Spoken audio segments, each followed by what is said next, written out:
Assalamualaikum warahmatullahi wabarakatuh. Waalaikumsalam warahmatullahi wabarakatuh.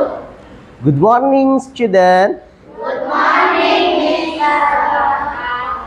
How are you today? I'm fine, thank you. And you? Me too, alhamdulillah.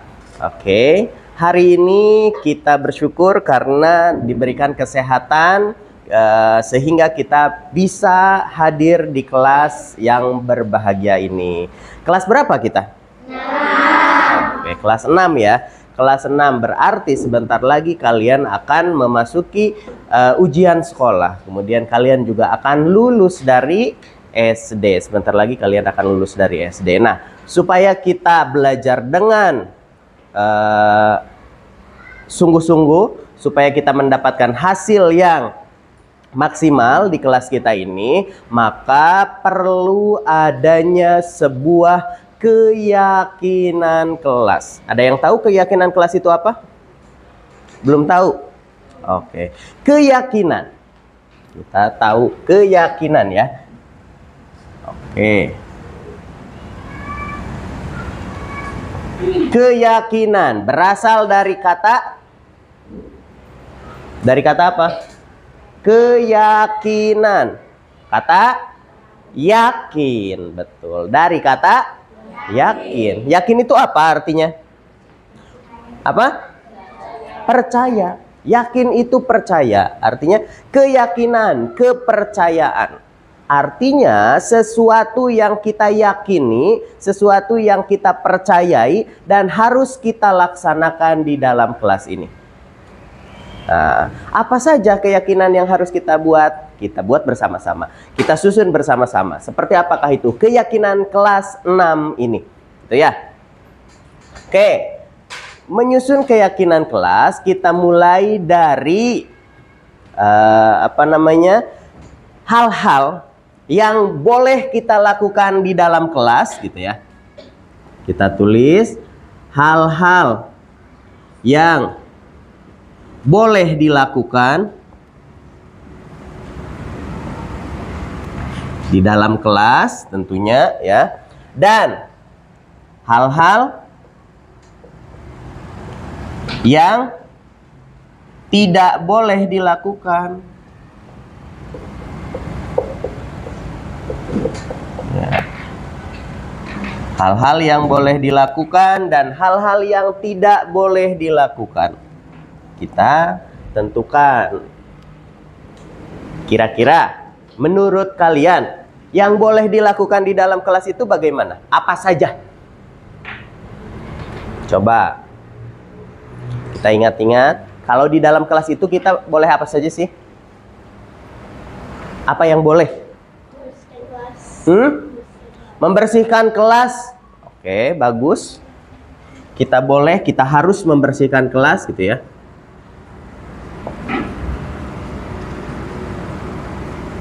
Membersihkan kelasnya bagaimana? Sendiri-sendiri? Rame-rame? Bersama-sama? Dengan membentuk regu piket. Oke, membentuk regu piket. Itu ya. Artinya kita boleh melakukan kebersihan kelas ini, menjaga kebersihan kelas ini dengan membentuk regu piket. Apalagi yang boleh dilakukan kalau saat belajar? Membaca buku boleh. Membaca buku boleh dilakukan di dalam kelas, sangat dianjurkan malah gitu ya, membaca buku. Apalagi yang boleh?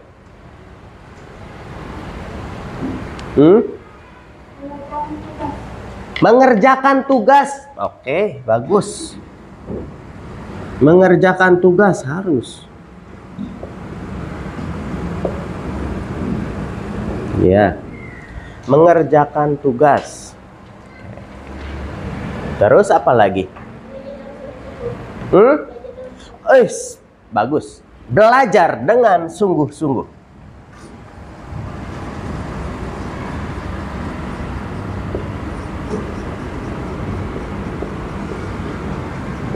Belajar dengan sungguh-sungguh. Apalagi selain itu? Coba.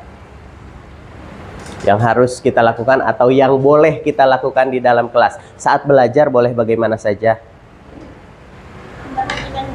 Memperhatikan guru kalau sedang menjelaskan. Memperhatikan guru kalau sedang menjelaskan.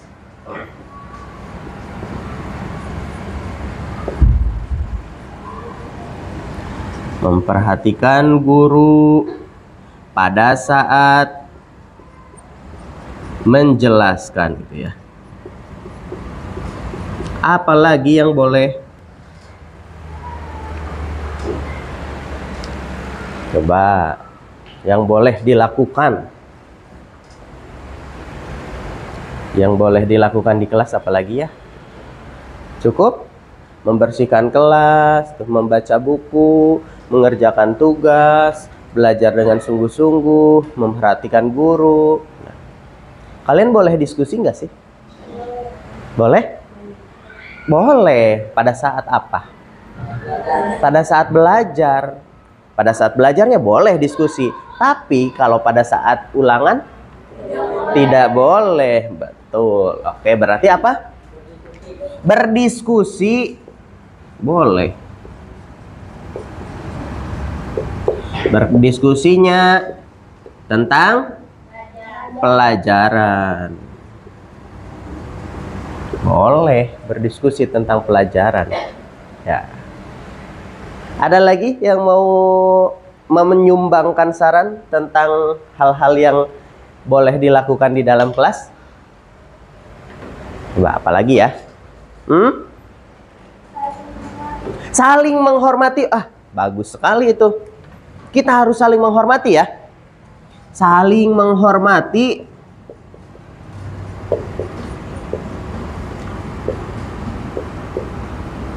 Selain saling menghormati apa lagi? Menghargai. Apa lagi? Toleransi. Betul. Apa lagi? Saling menjaga. Oke, bagus. Menghormati, menghargai, toleransi, saling menjaga, gitu ya. Saling menjaga artinya bagaimana sih saling menjaga itu? Terhadap teman tidak boleh mengejek, tidak boleh bermusuhan, gitu kan ya. Saling menjaga, kalau ada teman yang kesusahan dibantu, gitu kan. Saling menjaga. Oke, ada lagi? Cukup? Oke. Kalau begitu kita beralih ke hal-hal yang tidak boleh dilakukannya. Hal-hal yang tidak boleh dilakukan di dalam kelas itu apa saja sih? Mengejek teman. Tidak boleh ya. Mengejek teman. Apalagi? Berkata kasar. Apalagi? Tidak patuh kepada guru. Tidak patuh kepada guru. Apalagi? Oke. Speak loudly atau berbicaranya yang kencang, yang lantang. Yuk. Apalagi? Yang tidak boleh? Tidak boleh berantem. Saling membuli. Betul tuh. Tidak boleh berantem, tidak boleh membuli. Tidak boleh membuli. Bully itu merundung ya. Merundung gitu ya. Tidak boleh mengotori kelas. Nah, mengotori kelas juga tidak boleh. Tadi berantem ya. Berantem. Apalagi? Mengejek teman, berkata kasar, tidak patuh pada guru, membuli, mencontek saat ulangan. Oke. Apalagi? Tidak boleh dilakukan. Yang tidak boleh dilakukan. Lempar-lempar sepatu. Lempar-lempar sepatu. Lempar-lempar alat tulis boleh? Lempar-lempar tas boleh? Lempar-lempar bangku boleh? Oke. Tidak melempar-lempar barang-barang gitu ya. Tidak melempar-lempar benda-benda. Kalau kapal-kapalan boleh tidak? Tidak boleh, gitu ya. Melempar benda-benda. Semua ya. Mau bendanya kecil itu penghapus ataupun sepatu, apalagi meja. Gitu ya, tidak boleh dilempar-lempar. Apalagi? Naik-naik ke meja. Apalagi naik lemari ya. Naik meja tidak boleh. Kakinya dinaikkan ke meja tidak boleh. Kenapa? Tidak sopan tentu saja. Ada lagi? Oke, cukup ya. Cukup dulu untuk hal-hal yang boleh atau tidak boleh dilakukan di dalam kelas. Ini ada beberapa hal yang tidak boleh dilakukan di dalam kelas dan ada yang boleh dilakukan di dalam kelas. Apa saja? Kita baca bersama-sama. Hal-hal yang boleh dilakukan di dalam kelas itu apa saja? Oke. Membaca buku, mengerjakan tugas, belajar dengan sungguh-sungguh. Lanjut. Dan selanjutnya? Oke, itu yang boleh dilakukan. Sekarang, yang tidak boleh dilakukan apa saja? Terus, lanjut. Kemudian, lalu, apa lagi? Terus, dan naik ke meja. Oke, itu yang boleh dan tidak boleh dilakukan di kelas. Oke, sudah dicatat? Oke. Ada yang mau bantu Pak Warta untuk menghapus? Coba, ada yang mau bantu? Ya, silahkan. Tolong dihapus dulu ya.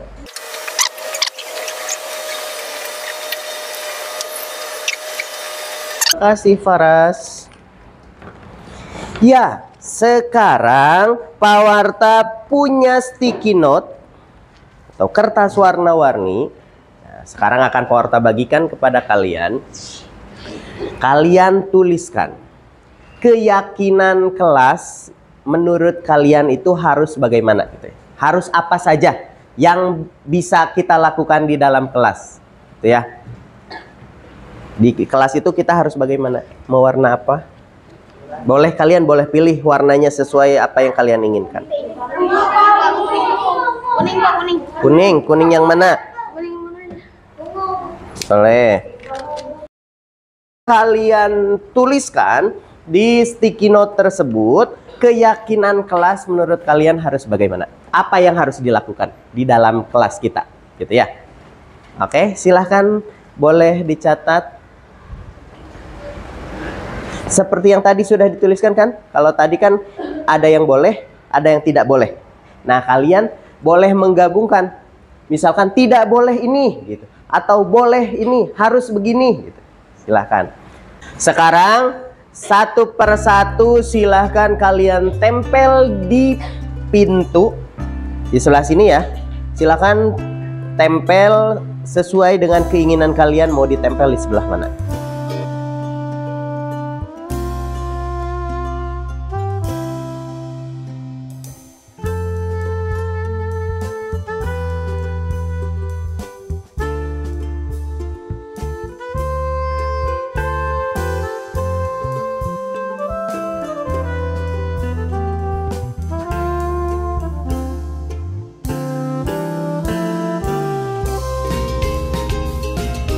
Oke, semua sudah menempelkan ya?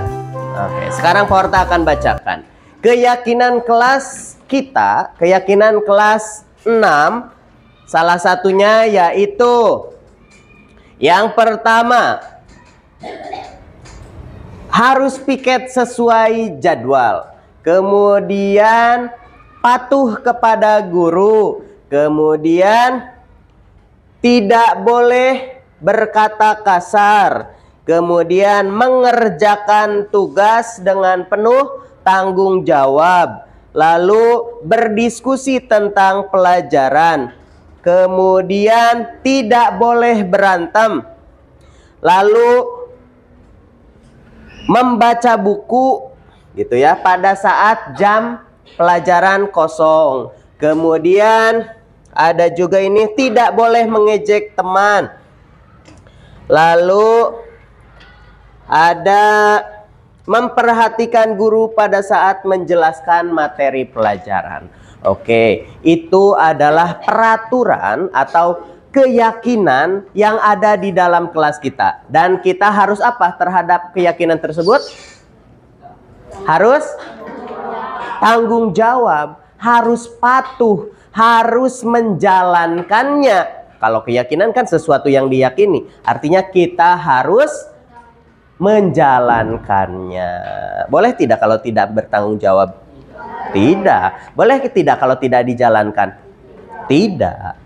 Keyakinan artinya harus kita jalankan bersama-sama. Tidak hanya Aji, tidak hanya Rizky, tidak hanya Faras, tapi semua di dalam kelas kita harus menjalankannya dengan penuh keyakinan, dengan penuh tanggung jawab, dengan penuh rasa disiplin. Oke? Percaya kita akan maju? Oke, sesuai yang ada di keyakinan kita, if you never try, you will never know. Apa artinya? Jika kamu tidak pernah mencoba, maka kamu tidak akan pernah tahu. Begitu. Oke, semangat untuk kelas 6.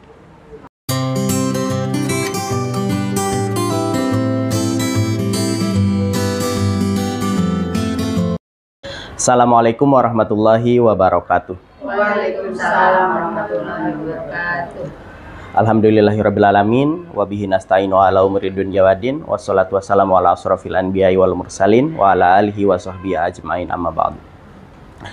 Ibu kepala sekolah yang saya hormati dan rekan-rekan yang saya banggakan, izinkan saya, Warta, calon guru penggerak angkatan ke-7 Provinsi DKI Jakarta, Kota Administrasi Jakarta Barat, ingin mendiseminasikan atau berbagi pengalaman terkait dengan budaya positif. Nah, terkait dengan budaya positif yang harus kita terapkan di lingkungan kita. Baik, kita mulai saja. Sebelum itu, saya ingin bertanya ke teman-teman. Menurut teman-teman nih, hukuman itu, teman-teman setuju tidak kalau hukuman itu dapat mendisiplinkan anak? Setuju. Setuju ya? Oke, hukuman dapat mendisiplinkan anak. Kemudian, apakah teman-teman setuju bahwa pemberian hukuman dengan hal positif seperti membaca atau membersihkan halaman sekolah dapat meningkatkan disiplin anak? Ya. Setuju? Oke, satu lagi nih, teman-teman setuju tidak bahwa memberi penghargaan dapat meningkatkan motivasi belajar anak? Setuju. Ya. Setuju? Oke. Ini adalah keyakinan kita di awal sebelum saya menjelaskan seperti apa itu budaya positif yang harus kita bangun di kelas kita, gitu, seperti itu ya. Jadi teman-teman setuju bahwa hukuman dapat mendisiplinkan anak, kemudian pemberian hukuman itu dengan hal positif seperti membaca atau membersihkan halaman sekolah dapat meningkatkan disiplin anak. Kemudian teman-teman juga setuju bahwa memberikan penghargaan dapat meningkatkan motivasi belajar anak. Anda tidak bisa mengontrol orang lain, hanya Anda yang bisa mengontrol diri Anda. Ini teori yang kita gunakan adalah Anda tidak bisa mengontrol orang lain, hanya Anda yang bisa mengontrol diri Anda. Artinya bahwa kita sebagai guru itu sebenarnya tidak bisa mengontrol diri anak gitu ya. Tapi anaklah yang harus atau yang bisa, yang mampu untuk mengontrol perbuatannya sendiri. Jadi ketika kita memberikan hukuman, mendisiplinkan dengan hukuman apapun gitu ya. Kalau pada diri anaknya belum muncul efek kesadaran gitu ya. Kesadaran untuk disiplin, maka kemungkinan untuk mengulang hal yang sama itu tetap ada gitu ya, seperti itu. Kemudian semua perilaku memiliki tujuan. Artinya bahwa apa yang dilakukan oleh seseorang itu ada maksud dan tujuannya. Ini termasuk ke dalam teori motivasi. Apa sebenarnya makna disiplin itu? Disiplin ini berasal dari bahasa Latin, yaitu disiplina, yang artinya belajar. Nah, makna asal dari kata ini berkonotasi dengan disiplin diri dari murid-murid Sokrates dan Plato. Disiplin diri membuat orang menggali potensinya menuju sebuah tujuan apa yang dia hargai. Namun, dalam budaya kita, makna disiplin ini telah berubah menjadi sesuatu yang dilakukan seseorang pada orang lain untuk mendapatkan kepatuhan. Disiplin yang kita ketahui sekarang itu adalah ketika seseorang itu patuh terhadap aturan gitu ya. Seperti itu. Ini kecenderungan umum adalah menghubungkan kata disiplin dengan ketidaknyamanan, bukan dengan apa yang kita hargai atau pencapaian suatu tujuan mulia. Jadi disiplin yang kita tahu sekarang itu adalah yang kita hubungkan antara ketidaknyamanan gitu ya dengan apa yang harus dilakukan. Nilai-nilai kebajikan universal, teori motivasi, hukuman dan penghargaan serta restitusi. Nah, teori motivasi perilaku manusia ini dikemukakan oleh Diane Gosson dalam bukunya Restructuring School Discipline. Pertama yaitu motivasi eksternal. Motivasi eksternal ini untuk menghindari ketidaknyamanan atau menghindari hukuman gitu ya. Jadi adanya hukuman yang dilakukan oleh guru, kemudian siswa itu melakukan sesuatu atau tidak melakukan sesuatu supaya tidak dihukum, itu artinya dia memiliki motivasinya yang dalam bentuk eksternal, dari luar dirinya gitu, dari luar dirinya. Kemudian ada juga untuk mendapatkan imbalan dari orang lain. Gitu ya.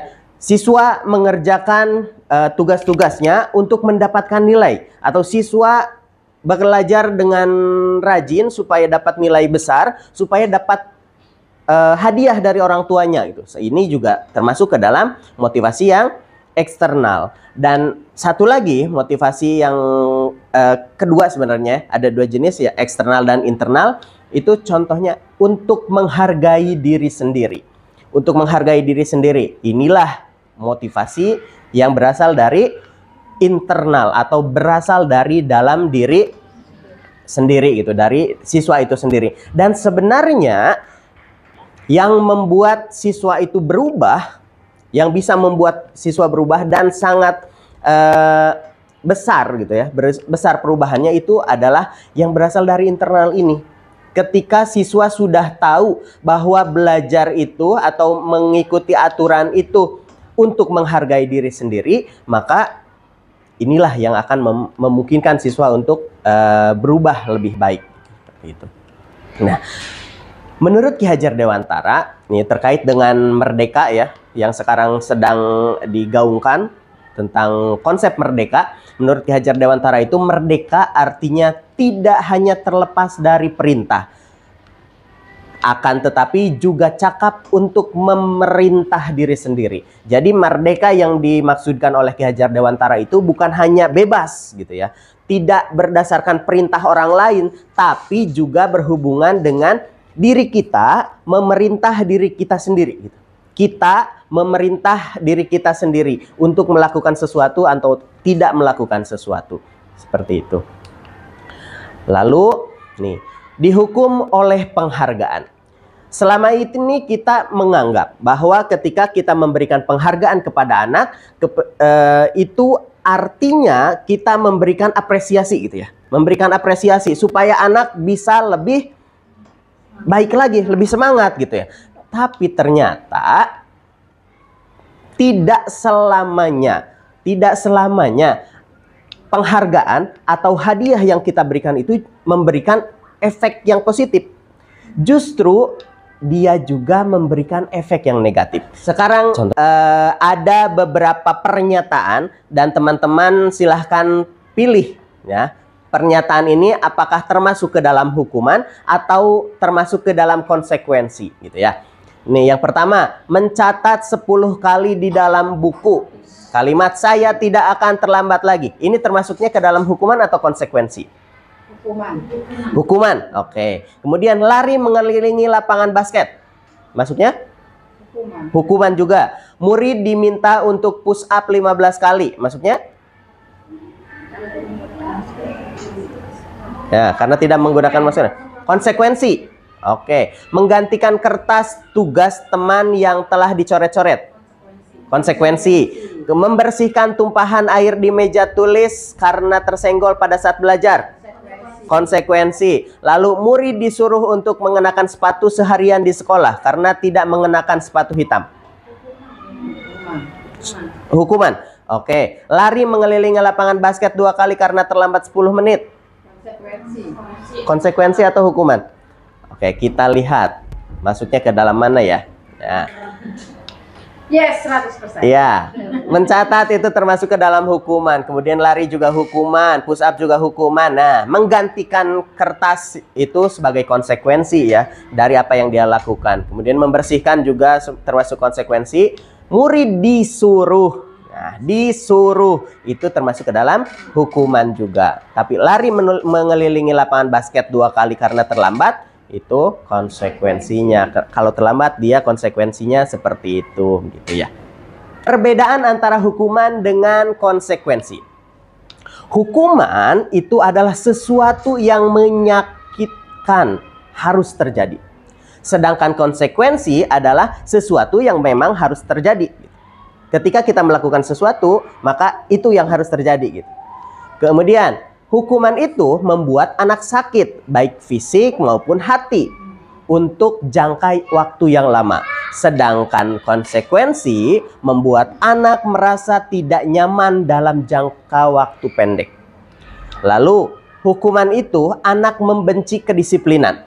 Bisa membenci kedisiplinan gitu ya. Sedangkan konsekuensi justru anak akan menghargai kedisiplinan atau disiplin. Lalu, hukuman itu bentuknya paksaan. Betul ya? Hukuman itu paksaan. Jadi anak harus gitu. Sedangkan konsekuensi itu adalah stimulus dan tanggapan. Artinya kita memberikan stimulusnya dan konsekuensi yang diberikan oleh anak itu adalah tanggapan mereka terhadap apa yang kita berikan gitu. Seperti itu. Kemudian hukuman itu mendorong anak menyakiti diri sendiri. Sedangkan konsekuensi mendorong anak agar mudah menyesuaikan diri. Artinya apa yang harus kita lakukan kepada anak itu? Hukuman atau konsekuensi? Konsekuensi yang lebih baik. Tuh. Kenapa? Karena ini justru akan membuat mereka tidak terbebani gitu ya, tidak merasa tersakiti, tapi mereka bisa menghargai, gitu. Justru menghargai tentang kedisiplinan. Gitu. Seperti itu. Itu perbedaan antara hukuman dengan konsekuensi. Sekarang kita berbicara tentang restitusi. Apa itu restitusi? Restitusi adalah proses menciptakan kondisi bagi murid untuk memperbaiki kesalahan mereka, sehingga mereka bisa kembali pada kelompok mereka dengan karakter yang lebih kuat. Artinya begini, restitusi itu kita memberikan pemahaman kepada siswa tentang aturan yang berlaku di kelas gitu ya, tentang aturan yang berlaku di kelas atau tentang hal-hal yang harus disepakati di kelas, kemudian mereka itu kembali ke kelasnya dan mereka lebih kuat memegang teguh aturan tersebut. Itu yang disebut dengan restitusi. Bukan kita menghukum, tapi kita memberikan pemahaman atau pengertian kepada mereka. Itulah yang disebut dengan restitusi. Nah, Restitusi juga merupakan proses kolaboratif yang mengajarkan murid untuk mencari solusi untuk masalah mereka. Jadi ketika siswa berbuat onar atau siswa berbuat masalah, terjadi permasalahan, maka kita harus mengajaknya untuk berbicara. Inilah yang disebut restitusi. Kita ajak berdiskusi gitu. Anak tersebut diajak berdiskusi dan kita ajak mereka untuk mencari solusi bersama. Bukan kita yang langsung memberikan solusi, bukan kita yang langsung memberikan hukuman, tapi justru kalau bisa langsung dari mereka sendiri gitu, seperti itu. Itulah yang disebut dengan restitusi. Sisi kontrol itu terkait dengan tugas kita di kelas gitu ya. Tugas guru sebagai yang mengontrol di kelas itu bisa berupa sebagai penghukum, bisa juga sebagai pembuat orang merasa bersalah, bisa juga sebagai teman, bisa juga sebagai pemantau, bisa juga sebagai manajer. Misalkan menghardik, menunjuk-nunjuk, menyakiti, menyindir, maka itu termasuknya ke dalam menghukum, memberikan hukuman. Sedangkan ketika berceramah dan mengatakan seharusnya ini, seharusnya bla bla bla bla, ibu kecewa karena kalian ini gitu. Itu masuknya ke dalam pembuat merasa atau membuat orang merasa bersalah. Siswa merasa bersalah gitu. Ketika kita berceramah di depan mereka, kita ajak untuk mereka merasa bersalah terhadap apa yang mereka lakukan. Kemudian membuatkan alasan-alasan untuk muridnya. Itu berarti kita berposisi sebagai teman. Kemudian menghitung dan mengukur atau apa peraturannya gitu. Itu berarti kita memantau gitu ya. Apa peraturan yang telah dilanggar gitu. Itu artinya kita memantau. Ada juga sebagai manajer. Nah, sebagai manajer adalah mengajukan pertanyaan-pertanyaan gitu. Apa yang kita yakini, apa yang bisa kau kerjakan untuk memperbaiki gitu. Seperti ini. Inilah sebagai manajer. Selanjutnya yaitu tentang segitiga restitusi. Nah, segitiga restitusi ini hubungan antara validasi kebutuhan, kemudian menanyakan keyakinan, dan menstabilkan identitas. Nah, misalkan nih, kamu tentu punya alasan mengapa melakukan ini. Berarti ini termasuk ke dalam validasi. Kita memvalidasi dulu, dia melakukan hal tersebut karena apa gitu ya. Alasannya kenapa. Kemudian, nilai-nilai apa yang telah kita sepakati? Berarti kita menanyakan keyakinan. Keyakinan yang telah kita sepakati di kelas. Keyakinan kelas kita seperti apa gitu ya. Lalu baru setiap orang pasti pernah melakukan kesalahan. Atau kamu bukan satu-satunya yang pernah melakukan ini.